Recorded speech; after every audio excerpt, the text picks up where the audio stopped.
नमस्कार। देश काल में आपका स्वागत है। मैं हूं मुकेश कुमार। दोस्तों, धीरे धीरे राफेल से जुड़ी कंट्रोवर्सी बढ़ती चली जा रही है। ये केवल वहीं तक सीमित नहीं रह गई है जिसे हम युद्ध में के दौरान देख रहे हैं। भारत पाकिस्तान युद्ध के दौरान एक जो बड़ी कंट्रोवर्सी पैदा हुई पाकिस्तान के दावे से कि उसने भारत के राफेल विमान गिराए हैं, 1 या 2 या 3, कितने गिरे हैं ये किसी को पता नहीं। गिरे भी हैं कि नहीं गिरे हैं ये भी किसी को पता नहीं है, क्योंकि भारत सरकार ने न तो पूरी तरह से खंडन किया है और न ही स्वीकार किया है। तो ऐसा लगता है, माना जा रहा है कि कुछ न कुछ तो नुकसान राफेल को हुआ है। और यहाँ से जो विवादों का तूफान उठा है उसने अब बहुत सारे आकार ले लिए हैं और उनमें उनकी वजह से अब भारत सरकार के गले की फांस बनता जा रहा है राफेल विवाद। तो एक तो गले की फांस इसलिए बनता जा रहा है कि अगर युद्ध में राफेल हमने खोए हैं तो फिर जो हमारा सबसे शक्तिशाली जेट विमान है वही सवालों के घेरे में आ गया है। और ये पाकिस्तान की एक बड़ी जीत, बड़ी कामयाबी मानी जा सकती है।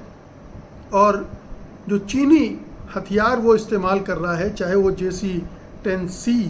J-10C हो या फिर PL-15 मिसाइल हो, उनका जलवा एकदम से उभर कर सामने आ जाता है, जो कि भारत के लिए अच्छी बात नहीं है, उसकी सैन्य तैयारियों के लिए अच्छी बात नहीं है और उसकी जो हथियारों की जो क्षमताएं हैं उसको लेकर भी कुछ सवाल खड़े हो जाते हैं।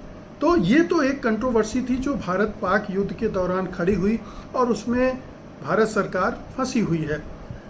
इससे जो दूसरा जो मामला खड़ा होता जा रहा है वो ये है कि अंतर्राष्ट्रीय स्तर पर अंतर्राष्ट्रीय हथियारों के बाज़ार में नई चर्चा, नई हलचल शुरू हो गई है राफेल के इर्द गिर्द।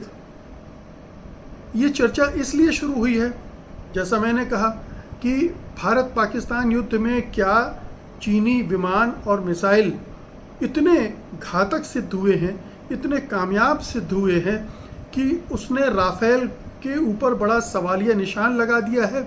और उस वजह से अब जो राफेल के प्रतिद्वंदी हैं अंतर्राष्ट्रीय बाज़ार में, उनके लिए कुछ रास्ते खुल रहे हैं या वो खोलने की कोशिश कर रहे हैं, या वो राफेल को लेकर जो सवालिया निशान खड़े हो रहे हैं उनको और गहरा रहे हैं।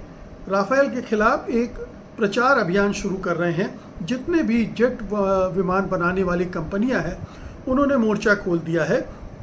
सोशल मीडिया और दूसरे तरीक़ों से वो ये प्रचारित कर रही हैं कि चीनी विमान, जेट J-10C और उसके मिसाइल ये बहुत कारगर साबित हुए हैं और ये बहुत राफेल के मुकाबले बहुत कम कीमत में उन्होंने वो कर दिखाया जो राफेल नहीं कर सका है। तो चीनी विमानों की तारीफ अगर पश्चिमी जगत कर रहा है तो उसका एक मतलब तो ये हो सकता है कि सचमुच में चीन के हथियारों ने बड़ी कामयाबी हासिल की है युद्ध में। उसने परीक्षण कर लिया है, उसके लिए एक बड़ा अंतर्राष्ट्रीय बाज़ार खुल रहा है और उसकी वाहवाही हो रही है। लेकिन इसका दूसरा पहलू भी है।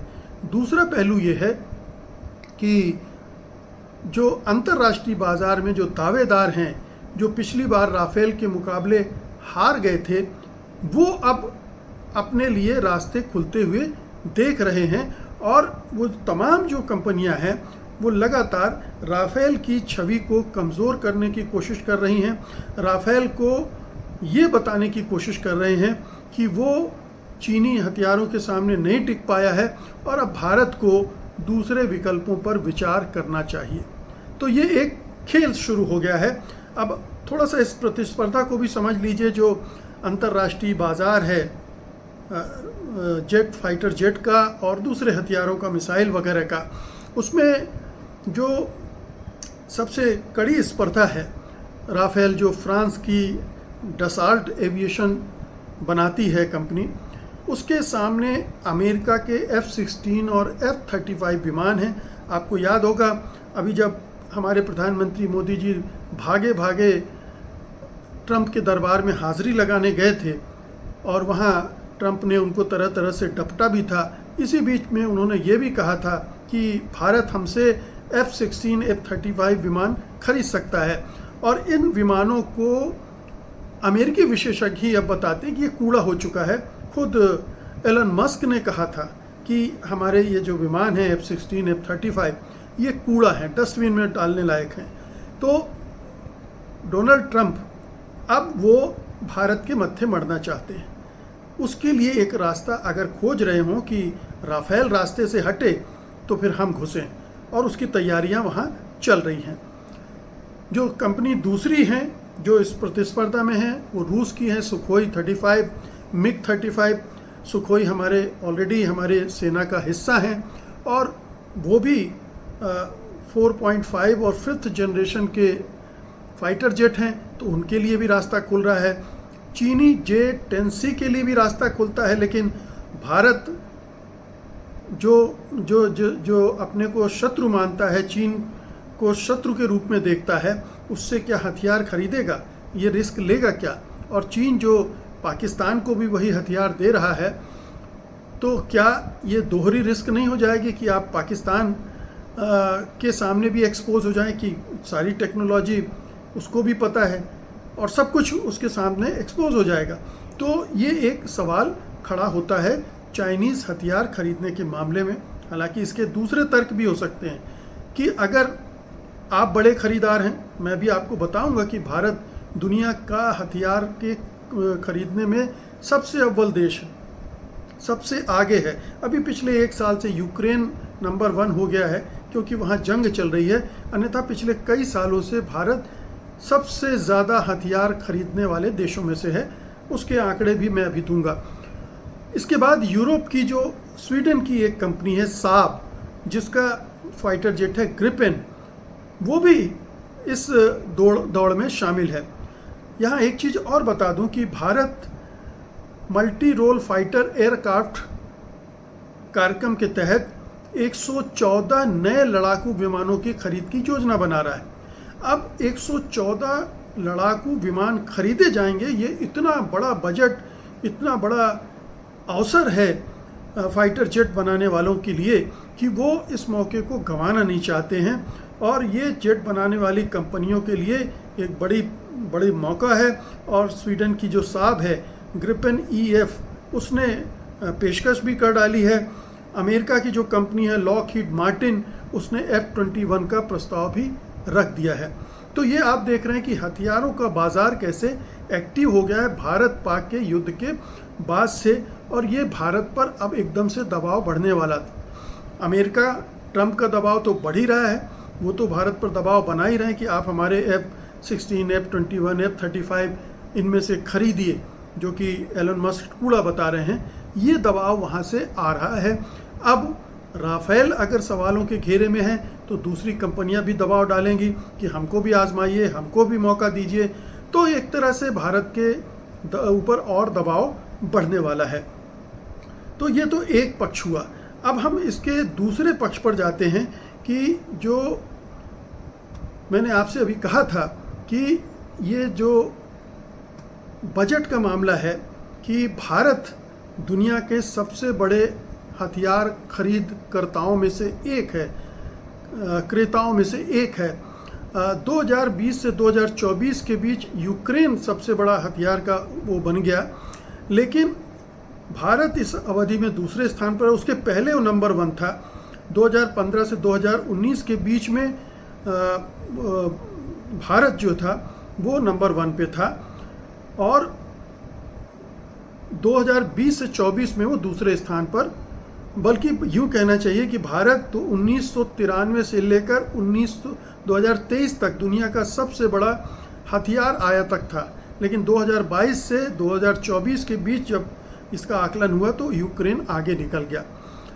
भारत के हथियार जो खरीदता है वो रूस का उसमें सबसे बड़ा हिस्सा रहता है 36%, उसके बाद फ्रांस का हिस्सा है 28%, और वो भी चूँकि राफेल की खरीदारी की वजह से है इसलिए उसका बजट इस तरह से बनता है।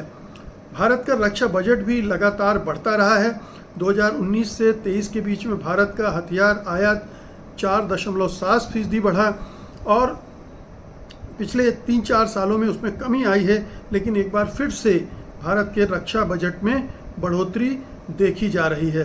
तो ये एक और जो पक्ष है इसका वो आपके सामने है। अब ये हथियारों की खरीद फरोख्त से जुड़ा मामला है। दुनिया भर में लॉबिंग हो रही है और ये प्रचार कार्य चल रहा है। अब सवाल उठता है तीसरे पक्ष का कि इसमें जो विवाद खड़ा हो रहा है उसमें एक बार फिर से वो परतें खुलने लगी हैं कि राफेल की खरीद में क्या खेल हुआ था, क्या घोटाला हुआ था, क्या गड़बड़ियाँ हुई थी। आपने देखा होगा कि जैसे ही राफेल का नाम आया तो सोशल मीडिया पर तरह तरह के आंकड़े तैरने लगे कि राफेल की खरीदारी में कैसे भ्रष्टाचार हुआ है और कैसे भ्रष्टाचार की खबरों को दबा भी दिया गया है। तो भारत ने 2016 में 59,000 करोड़ रुपए के लागत से 36 राफेल विमान खरीदे थे और इसको लेकर हंगामा मच गया था, क्योंकि जो यूपीए की सरकार थी जो 2004 से 2014 के बीच में राफेल से निगोशिएट कर रही थी, बार्गेन कर रही थी, उसने इसकी कीमत 526 से 570 करोड़ रुपए तय की थी और जो मोदी सरकार है उसने 1670 करोड़ रुपए में एक फाइटर जेट खरीदा, यानी लगभग 3 गुना कीमत पर सरकार ने वो फाइटर जेट खरीदा। आपको याद होगा कि 2015 में 2016 में भागते हुए नरेंद्र मोदी गए थे और सीधे वहाँ के राष्ट्रपति से मिलकर उन्होंने डील की थी। उसमें जो रक्षा विभाग है या सेना है उन सब को बाहर कर दिया गया था इस डील पर फाइनल करते समय। ये पूरे सवाल उठ खड़े हुए थे और इसकी वजह से सरकार घेरे में आ गई थी। तो सरकार ने जो ये पूरी डील थी वो कई वजहों से, एक तो कारण ये था कि जो राफेल की कीमत थी वो लगभग 3 गुना अदा की गई। सरकार ने ये कहा कि हमने और उन्नत विमान खरीदे हैं, तकनीक और हथियारों और दूसरी चीज़ों की वजह से उसकी कीमत बढ़ गई है, लेकिन 3 गुना बढ़ना ये हैरतनाक है। तो इसमें क्या डील हुई है, किसको फ़ायदा हुआ है, क्या कमीशन खोरी हुई है, कमीशन दिया गया तो किसको दिया गया है, ये किसी को पता नहीं है। कभी अगर खुला ये मामला तो पता चलेगा। दूसरा ये था कि अनिल अंबानी को डसाल्ट जो कंपनी राफेल बनाती है उसने ऑफसेट पार्टनर रखा था और कहा गया था कि भारत ने ये शर्त रखी, खुद प्रधानमंत्री ने ये शर्त रखी थी कि अनिल अंबानी होंगे, जबकि अनिल अंबानी के पास ऐसा कोई अनुभव नहीं था। उन्होंने केवल 12 दिन पहले, ये जो सौदा हुआ था उसके 12 दिन पहले एक डिफेंस कंपनी का गठन किया था और उसके बेसिस पर ही उनको ये दे दिया गया था। जबकि याद कीजिए जो यूपीए ने डील की थी उसमें 126 विमान आने थे और केवल 18 विमान फ्रांस से आने थे और बाकी 108 विमान हिंदुस्तान एरोनॉटिक्स लिमिटेड द्वारा भारत में बनाए जाने थे। ये सौदा तकनीकी हस्तांतरण और लागत को लेकर जो सहमति नहीं बन पाई थी, लेकिन इसमें एक बड़ा पॉइंट ये था जो भारत का हमेशा रहा है कि वो टेक्नोलॉजी ट्रांसफ़र के साथ ही हथियार खरीदता है, जो फ्रांस नहीं दे रहा था। तो हमें दूसरे विकल्पों पे जाना चाहिए था जिसमें हमें टेक्नोलॉजी मिलती, लेकिन मोदी सरकार ने उस पर कंप्रोमाइज़ कर लिया, HAL को बाहर कर दिया, अनिल अंबानी को अंदर कर दिया और अनिल अंबानी से ये डसाल्ट कंपनी जो है वो यहाँ से कुछ पार्ट्स बनवाती है, उसी की देखरेख में बनते हैं और उनको वो इस्तेमाल करती है। लेकिन भारत में ये फाइटर जेट नहीं बनाए जा रहे हैं, राफेल भारत में नहीं बनाया जा रहा है। ये एक बड़ी वो थी, 126 से 36 विमानों पर आ गया। ये करीब लगभग 90 विमान कम खरीदे। आपको याद होगा मैंने कहा था कि भारत को 42 स्क्वाड्रन चाहिए फाइटर जेट्स के, उसके पास अभी 34 हैं और उसमें भी शायद 2 ऐसे हैं जो डिफंक्ट हैं, यानी 32 के आसपास हैं। तो ये गैप तो ऑलरेडी पहले था और ये कहा जा रहा है कि अब वो बढ़कर 60 स्क्वाड्रन हो गया है। तो ये गैप लगा 11 साल में केवल 26 विमान की खरीद की गई है। आप ये सोच सकते हैं कि किस तरह से हमारी सेना को, वायुसेना को इस सरकार ने कमज़ोर किया है। अब इसमें पूरी डील में हम सब जानते हैं कि पारदर्शिता नहीं बरती गई। कांग्रेस पार्टी और विपक्ष ने संयुक्त संसदीय समिति से जांच की मांग की, जिसे सरकार ने खारिज कर दिया। फिर सुप्रीम कोर्ट में भी गया मामला, सुप्रीम कोर्ट ने इसको खारिज कर दिया। अब सुप्रीम कोर्ट किस ढंग से काम कर रहा आप जानते ही, और ख़ास तौर से उस दौर में जिसमें अरुण मिश्रा और रंजन गोगोई और इस तरह के एक के बाद एक सीजेआई आए जिन्होंने सरकार के पक्ष में फैसले सुनाए। तो सुप्रीम कोर्ट के उन फैसलों को लेकर भी सवाल उठता रहा है। 2018 में सुप्रीम कोर्ट ने सौदे को बरकरार रखा था। इसके बाद 2019 में कोर्ट में ने समीक्षा याचिकाओं को भी खारिज कर दिया था। दोबारा कोशिश की गई थी कि सुप्रीम कोर्ट इसकी पुनर्समीक्षा करे, लेकिन उसने मना कर दिया था। इस बीच एक और बात हुई थी, सरकार की एक जालसाजी पकड़ी गई थी। उसने सुप्रीम कोर्ट से कहा था कि सरकार ने सीएजी की रिपोर्ट को लोक लेखा समिति पीएसी, पब्लिक अकाउंट कमेटी के सामने रखा था, उसको सौंपा था, जबकि उसने ऐसा नहीं किया था। कोर्ट को अंधेरे में रखा, कोर्ट ने फैसला सुना दिया। अब उस त्रुटि को सुधारने के लिए सरकार कोर्ट में, लेकिन कोर्ट को तो गुमराह किया जा चुका था। तो ये इतनी सारी चीज़ें इस राफेल डील में थीं, जिसकी वजह से इसको लेकर आज भी सवाल उठते हैं। उस समय आपको याद होगा कि वहाँ के मीडिया पार्ट करके एक वेब पोर्टल है जिसने बार बार सरकार को घेरा था इस मामले में गड़बड़ हुई है। वहीं से बहुत सारी चीज़ें छन कर आई थी, और यहाँ तक कि फ्रांस के पूर्व राष्ट्रपति ओलांद, जिनके साथ मोदी सरकार ने समझौता किया था, उन्होंने कहा था कि उनसे कहा गया था कि अनिल अंबानी को ही ये कॉन्ट्रैक्ट देना है। ये उनका रिकॉर्ड में है जो उन्होंने कहा है। तो इतनी सारी चीज़ें हैं। अब वो फिर से चर्चा में आ गई हैं कि राफेल डील में घोटाला हुआ था, खेल हुआ था। तो अब देखिए गले पर कैसे भारत सरकार के, मोदी सरकार के ये सारी चीज़ें एक साथ पड़ रही हैं और उससे जवाब देते बन नहीं रहा है। सबसे बड़ा प्रॉब्लम, क्वेश्चन, क्या राफेल विमान हमारे गिरे हैं इस युद्ध में, पाकिस्तान के साथ गिरे हैं तो कितने विमान गिरे हैं, ये एक बड़ा सवाल है। दूसरा, अगर राफेल को नुकसान हुआ है तो क्या भारत सरकार अब राफेल खरीदने के बजाय दूसरे विमान खरीदने के लिए सोचेगी तो कौन से विमान खरीदेगी, और क्या वो जो चाइनीज़ विमान हैं और मिसाइल सिस्टम हैं उनके साथ वो मुकाबला कर सकेंगे, रेट के हिसाब से कितना फ़र्क होगा। एक चीज़ और राफेल की विवाद में है कि उसने भारत सरकार को सोर्स कोड नहीं दिया है। अब ये सोर्स कोड बहुत ही इम्पॉर्टेंट होता है किसी भी डील में, क्योंकि अगर वो सोर्स कोड नहीं दे रहा है भारत को, तो फिर क्या उससे जो बहुत सारी चीज़ें मैनेज नहीं होती। सोर्स कोड है क्या?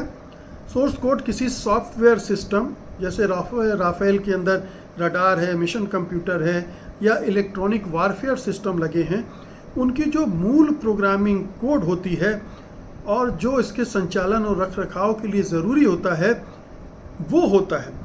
इसके अलावा सोर्स कोड का इस्तेमाल और भी चीज़ों में होता है, जैसे हम अपने मिसाइल को उसके साथ इंटीग्रेट कर सकते हैं कि नहीं। मेट्योर मिसाइल जो है वो हमारी उसके साथ जुड़ सकता है कि नहीं, या दूसरी मिसाइलें हम उसके साथ ऐड कर सकते हैं कि नहीं। अगर नहीं कर सकते हैं तो हमें फिर महंगी मिसाइलें भी खरीदनी पड़ेगी जो राफेल के साथ जुड़ सकती हैं, उनके साथ इंटीग्रेट हो सकती हैं। तो ये एक बड़ा प्रश्न है कि राफेल ने हमें सोर्स कोड भी नहीं दिया और इस सरकार ने दबाव भी नहीं डाला। इस सरकार ने इस मामले में भी कंप्रोमाइज़ किया है और ये भी एक विवाद का विषय है। अब कोई भी कंपनी है, फ्रांसीसी कंपनी कह रही है कि ये तो हमारी तकनीकी श्रेष्ठता और जो एक्सपोर्ट मार्केट है उसको प्रभावित कर सकता है अगर हम सोर्स कोड दे देंगे। लेकिन अगर हमें सोर्स कोड नहीं मिलता तो हमें क्या नुकसान है, ये हमें समझना चाहिए। और कोई भी इस तरह की डील होती है तो सोर्स कोड को छोड़ना नहीं चाहिए। तो कुल मिलाकर ये कि राफेल खरीदने से न तो टेक्नोलॉजी ट्रांसफ़र हुई, ना ही हमें सोर्स कोड मिला, उसमें करप्शन हुआ, ये तमाम चीज़ें अब खुलकर सामने आ गई हैं और राफेल महंगा भी है। तो ये दूसरा सवाल खड़ा होता है राफेल के भ्रष्टाचार का, दूसरा सवाल खड़ा होता है कि कौन सा विमान खरीदें, और तीसरा राफेल के करप्शन का। ये तीनों मिलकर मोदी सरकार के गले की फांस बन गए हैं।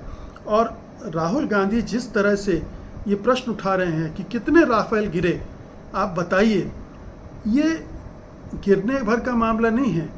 और ये मोदी सरकार भली भांति समझती है, बीजेपी भी भली भांति समझती है कि जिस दिन ये खबर सामने आ गई कि गिरे हैं, राहुल गांधी फिर आगे का सवाल करेंगे कि क्यों गिरे, क्या वो उनमें कोई तकनीकी कमी थी, वो भी आप बताइए। ये तमाम चीज़ें खुलेंगी। और इसीलिए आपने देखा कि बीजेपी उनके पोस्टर बना रही है जिसमें जो आर्मी चीफ है पाकिस्तान के आसिम मुनीर, उनके साथ आधे आधे, आधा राहुल आधा मुनीर, इनके पोस्टर बना के उनको बदनाम करने की कोशिश कर रही है, क्योंकि वो फंसी हुई है। वो नहीं चाहती है कि ये सवाल फिर से ऊपर आएँ, फिर से लोगों की निगाह में आए और फिर से हमारे घोटाले से पर्दे हटें, हमारी लापरवाही, हमारी कमज़ोरियाँ, हमारी नाकाबिलियत, उन सब से पर्दा हटे। ये एक कुछ ऐसे प्रश्न हैं जो राफेल को लेकर हैं और आने वाले दिनों में ये मामला और गर्मा सकता है। बहुत बहुत शुक्रिया आपका, धन्यवाद, नमस्कार।